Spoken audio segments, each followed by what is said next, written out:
Halo, selamat pagi Kak. Selamat pagi juga Kak. Bagaimana keadaannya Kak? Keadaannya sih untuk sekarang alhamdulillah baik ya. Oke. Tadi perjalanannya ke sini gimana Kak? Alhamdulillah sih lancar ya, karena kan saya tadi perjalanan ke sini pagi-pagi banget, jam 6 kalau nggak jam setengah 7. Jadi ya jalannya masih lumayan enak, nggak macet gitu. Estimasi perjalanan ke sini berapa jam Kak? Kalau tadi sih nggak macet ya, paling kalau nggak macet tadi sekitaran 30 menitan, nggak macet. Tapi kalau macet sih ya bisa sampai 40-an lebih lah, itu kalau macetnya parah gitu. Hari ini tetap puasa Kak? Puasa. Alhamdulillah. Oke. Kalau boleh tahu Kakak perasaannya akhir-akhir ini gimana ya? Kalau untuk hari-hari biasa sih perasaanku biasa aja ya, tapi kalau dalam maksudnya di lingkungan kelas atau di lingkungan pembelajaran itu kayak tidak percaya diri, maksudnya tuh nggak enak gitu lah istilahnya itu. Oke, baik. Terima kasih sudah mau jujur dengan perasaannya Mbak Ima ya, Mbak Ima Iya. saat ini. Oke, mungkin kali ini gak perlu saya perkenalan lagi karena Mbak Ima juga sudah pernah berkonseling dengan saya. Yang saya tekankan lagi di sini kita juga punya ada asas, yaitu asas kerahasiaan dan asas kesukarelaan. Yaitu yang pertama asas kesukarelaan, yaitu nanti Mbak Ima bisa cerita apapun itu ke saya tanpa ada paksaan dari saya. Dan yang kedua ada asas kerahasiaan, yang dimana semua ceritanya Mbak Ima akan saya keep sendiri. Oke, mungkin bisa kita lanjut aja ya Mbak bincang-bincangnya kita. Gimana kira-kira tadi dari perasaannya Mbak Ima, apa ada perasaan yang menonjol dari hatinya Mbak Ima? Kalau menonjol tuh ya itu tadi sih Kak, kalau saya itu bisa menempatkan perasaan tuh ya. Misalnya nih kayak saya bertemu dengan Mbak Olin, ya perasaan saya biasa aja, ya tenang-tenang aja, baik-baik aja. Tapi kalau dalam konteks perkuliahan terus masuk ke kelas itu wah, perasaan saya itu sudah campur aduk, sudah di kelas itu sudah nggak fokus, sudah istilahnya kayak hilang arah gitu kalau di kelas itu, nggak tahu ya kenapa. Oke, jadi kamu terasa kayak kehilangan semangat kalau di kuliahan ya? Iya, Dan mungkin dikarenakan faktor nilai atau apa gitu Kak? Nggak hanya faktor nilai sih, tapi apa ya istilahnya itu nggak percaya diri gitu, bukan karena nilai tapi ya nggak tahu ya, nggak percaya diri aja sama saya sendiri gitu. Oke, baik. Mungkin saya ingin bertanya sesuatu ke Mbak Ima ya. Jika Mbak Ima malam ini terjadi sebuah keajaiban, masalah yang Mbak Ima selama ini pendam ataupun Mbak Ima sendiri, terus tiba-tiba terselesaikan, jadi Mbak Ima jadi orang yang percaya diri, Mbak Ima jadi orang yang di depan teman-teman itu bisa menjadi Mbak Ima sendiri yang lebih baik lagi. Kira-kira pertama apa yang membuat Mbak Ima tersadar kalau itu semua sudah membaik? Kalau semua sudah membaik ya Kak, mungkin saya bangun dengan semangat dan tidak malas belajar lagi. Terus kalau di kelas mungkin saya itu kayak males, hilang arah. Kalau dalam pembelajaran itu saya kayak ngedown, nggak fokus. Mungkin saya bisa menghilangkan perasaan saya itu. Jadi di kelas bisa lebih fokus, di kelas bisa lebih senang, bisa lebih happy, ceria istilahnya kayak gitu. Oke, baik.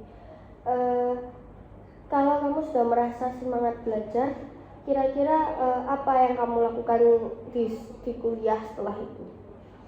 Kalau di perkuliahan sih ya mungkin saya lebih fokus kalau dosen saya itu menjelaskan, terus saya juga lebih fokus mengerjakan tugas-tugas saya, dan juga istilahnya itu kayak lebih lebih fokus lah di perkuliahan gitu, nggak kayak kemarin-kemarin. Oke, baik. Berarti di sini Mbak Ima ini punya permasalahan yang apa ya? Istilahnya Mbak Ima ini juga bingung juga kan, kenapa kok bisa seperti ini, kenapa kok gak semangat gitu kan, Kak? Apakah Mbak Ima punya perasaan kayaknya gak semangat karena ini deh, apa punya pemikiran seperti itu? Kalau dulu pernah sih Kak ya, mungkin karena motivasi belajar saya rendah, terus juga karena nilai. Ya mungkin untuk sekarang sih stabil aja. Mungkin kalau dulu itu awal-awal itu kayak saya ngerasa, loh kok gini ya, ternyata usahaku itu nggak, maksudnya tuh nggak dilihat sama dosennya, nggak dilihat sama yang lain gitu. Jadi saya tuh dari situ tuh kayak udah males gitu. Nah itu terjadi pada semester kalau nggak 1 ya 2. Gitu. Berarti kayak ibaratnya Mbak Ima udah excited mengerjakan tugas, ternyata endingnya dari dosen di PHP, nggak di apa-apain, nggak dinilai, nggak diapa-apain itu ya? Ya bener Kak. Soalnya pernah sih ya dulu kayak ngerjain tugas gitu kan, sudah ngerjain tugas susah-susah, ternyata dosennya itu gak menanyakan tugas itu, maksudnya itu nggak ditanyai lebih lanjut, cuma disuruh ngumpulin aja, ya nggak tahu dikoreksi apa enggak gitu. Terus ada juga tugas yang dulu waktu semester 1 itu ini sih asesmen. Itu kan asesmen non tes ya, itu kayak buat apa ya saya lupa, pokoknya di kertas. Nah itu bagiku ya itu rumit sekali. Nah itu ngumpulinnya tuh ya udah dikumpulin gitu aja, nggak dikoreksi. Itu benar apa enggak ya saya nggak tahu, salah apa enggak ya saya nggak tahu gitu. Jadi benar salahnya ya dosennya yang tahu, tapi itu ya saya nggak tahu dikoreksi apa enggak gitu. Makanya Mbak Ima merasa kayak sia-sia aja gitu ya? Iya. Oke, baik. Kalau kita gunakan skala dari 0 sampai 10, di mana 0 berarti kamu sangat tidak percaya diri dan mungkin sudah tidak excited lagi ya di kampus dalam belajar, dan skala 10 berarti kamu sangat percaya diri dan punya rasa semangat untuk berkuliah. Sekarang kamu berada di angka berapa? Berapa ya?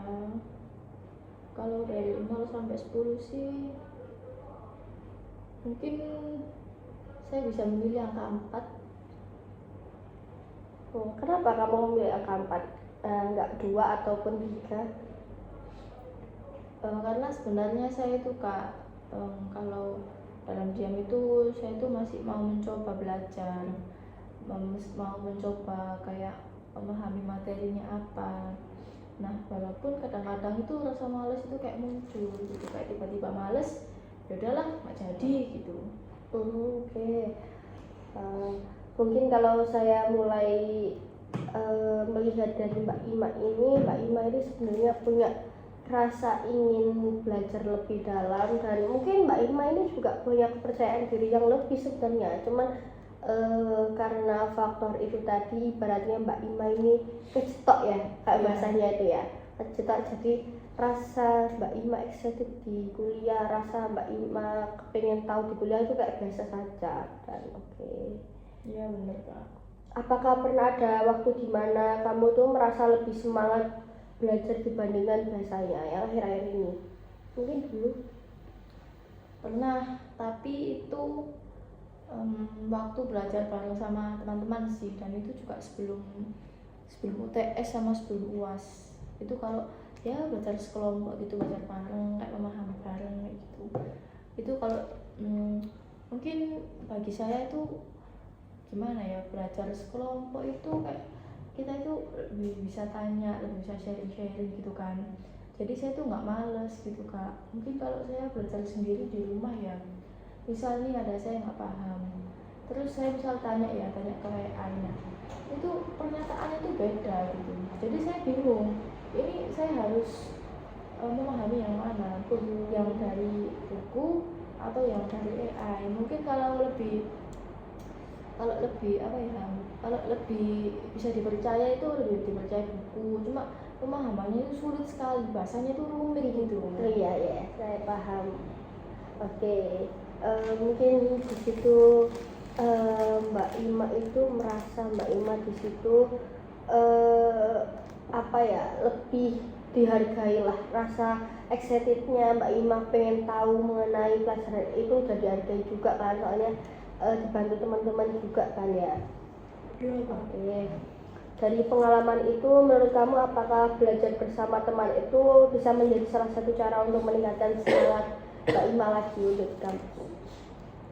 Bisa banget sih Kak, karena kan ya Kak saya bilang tadi, belajar sama teman-teman itu lebih enak ya, karena kan kita bisa sharing. Misal sama teman saya nggak paham ini, nah teman saya paham, teman saya bisa menjelaskan apa yang saya nggak paham. Terus teman saya ada yang nggak paham dan saya paham, jadi saya bisa menjelaskan apa yang dia nggak paham gitu. Baik. Jadi langkah kecil yang bisa kamu coba adalah belajar bersama teman dan mulai belajar sedikit demi sedikit setiap hari. Kira-kira menurut kamu gimana dengan cara kecil itu dulu? Kalau dari cara kecil itu dulu sih efektif ya. Mungkin gimana tadi Kak? Mungkin Mbak Ima belajar setelah matkul ya, terus coba belajar sama teman-teman, sharing itu dibuat terus gitu loh Kak. Kayak nggak harus cuman matkul ini, nggak harus kalau waktu kerja kelompok aja gitu, tapi dibuat kayak setiap ada matkul, terus kalau ada waktu luang sharing sama teman-teman itu terusnya gitu, biar rasa semangat Mbak Ima itu tumbuh lagi gitu. Gimana? Kalau saya sih bisa-bisa aja ya Kak. Kayak kalau belajar itu nggak harus di momen tertentu, kayak momen UTS atau UAS atau mau ujian. Nah, tapi tergantung kan, anak-anaknya kan biasanya kan ada yang nggak bisa, ada urusan masing-masing, nggak tahu urusannya apa ya, mungkin ada ngerjain tugas yang lain atau bagaimana gitu. Jadi itu kayaknya sih harus menyesuaikan teman-temannya dulu, sebisanya dia aja kayak gitu. Apakah yang Mbak Ima maksud teman-teman itu cuman beberapa aja gitu, nggak semua satu kelas? Enggak Kak, kalau satu kelas mungkin ya sekelompok kecil, ya bisa jadi 5 orang kayak gitu. Nah kalau sekelas kan ya sama aja kayak di kelas kan Kak. Kalau di kelas kan mungkin fokusnya terbagi. Kalau sama teman-teman sekelas kan saya harus gimana ya, istilahnya itu kayak melihat dari perspektif banyak orang gitu. Jadi dari situ kalau mungkin satu kelas tuh kayaknya lebih kurang efektif ya, soalnya kan lebih fokusnya itu kayak terpecah gitu. Terus kan kalau banyak orang itu kan ya nggak mungkin ya Kak, suasana itu hening gitu, pasti kan ya ada yang ngobrol, ada yang main HP kayak gitu istilahnya, nggak fokus. Kalau saya sama teman saya kan, oh ini waktunya kayak gini, ini sudah ya capek, baru kita bisa santai lah istilahnya main HP gitu. Oke, baik. Jadi langkah kecil yang bisa kamu coba itu adalah belajar bersama teman dan mulai belajar sedikit demi sedikit setiap hari. Bagaimana menurutmu itu udah kan tadi kata Mbak Ima udah agak efektif ya, mungkin itu bisa dicoba mulai besok gitu ya Mbak? Ya Kak, mungkin saya akan mencobanya terus menerus ya, mungkin nggak hanya dari teman kuliah aja, bisa jadi teman rumah kayak gitu. Oke, baik. Mungkin menurut saya ini sudah cukup ya sesi konseling kita kali ini. Apa dari Mbak Ima ada tambahan atau mungkin ada yang perlu ditanyakan lagi atau apa gitu? Kalau dari saya sih cukup ya Kak. Mungkin ya lebih tenang aja gitu, bisa sharing, bisa cerita gitu. gini kan tahu gitu loh, oh berarti saya harus menumbuhkan rasa semangat itu tadi dari hal kecil yang saya suka gitu, hal kecil yang menurut saya excited di situ gitu ya Kak. Iya Kak. Oke, baik. Saya senang kamu sudah menemui saya dan menemukan beberapa langkah yang bisa dicoba untuk deket-deket ini. Itu menunjukkan kamu sebenarnya memiliki kemampuan untuk memperbaiki keadaanmu. Kita bisa melihat perkembangan pada pertemuan kali ini dan pertemuan yang akan datang. Cukup dari saya. Mungkin ada salah kata ataupun salah makna dari omongan saya tadi, saya minta maaf sebesar-besarnya Kak. Iya Kak, saya juga minta maaf jika apa ya, istilahnya itu membuat Mbak Ulin ini kayak bingung gitu. Enggak, aman saja. Oke ya Kak, saya cukupkan ya. Terima kasih Kak. Iya Kak, saya juga terima kasih. Ya.